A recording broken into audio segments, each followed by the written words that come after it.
আমার শরীরটা কদিন ধরে ভালো নেই, তবুও কলেজ থেকে ডেকেছে, তার জন্য সকাল সকাল ঘুম থেকে উঠে রেডি হয়ে নিয়েছি। খারাপ বলে কদিন ধরে ভিডিও করতেও ইচ্ছা করছিল না, তবুও কদিন ভিডিও করিনি বলে আজকে একটু করলাম। সারাদিন কি কি করলাম সেটাই তোমাদের সঙ্গে শেয়ার করি। এই ড্রেসটা যতবারই পরি না কেন একটা করে ছবি তুলে রাখি, কারণ যখনই পরি না কেন এত ভালো লাগে, একটা আলাদাই অনুভূতি কাজ করে তখন, আর সেটা তোমাদের বলে বোঝানো যাবে না। ছাড়ো, বাদ দাও সেসব কথা। সকালবেলা ঘুম থেকে উঠে শাক ভাজা, ভেন্ডি ভাজা, ভাত আর উচ্ছে দিয়ে ডাল রান্না, আলাদা করে টিফিনটাও বানিয়ে নিয়েছি।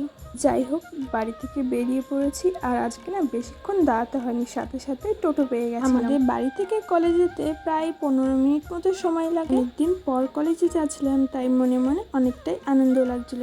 কলেজে ছিল এক্সাম, এই জন্য কলেজটা এতটা ফাঁকা লাগছে। একটু পরেই সবাই চলে আসবে, যেহেতু আমরা সকাল সকাল ক্লাসে গেছিলাম, এর জন্য তখনও কেউ এসে পৌঁছায়নি। আর ক্লাসে ঢুকেই দেখি মাঠে এত বড় বড় ঘাস, দেখেই তো মনটা ভরে গেল যে আজকে মাঠে রান করতে হবে না। আর এইটা হচ্ছে আমাদের এনসিসি গার্লসদের রুম, আর রুমে ঢুকেই প্রথমে যেটা ভালো লাগে সেটা হচ্ছে এই মিরারটা এত বড়। সবাই এখানে এসে মিরার সেলফি তোলে, আর খুবই ভালো লাগে। মানে এটাই আমাদের ঘরের ভেতরে একটা সুন্দর একটা জায়গা বলতে পারো।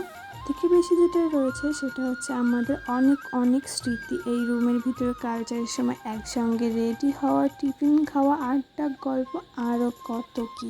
যখন আর কলেজে আসবো না তখন এই রুমটাকে অনেক মিস করব।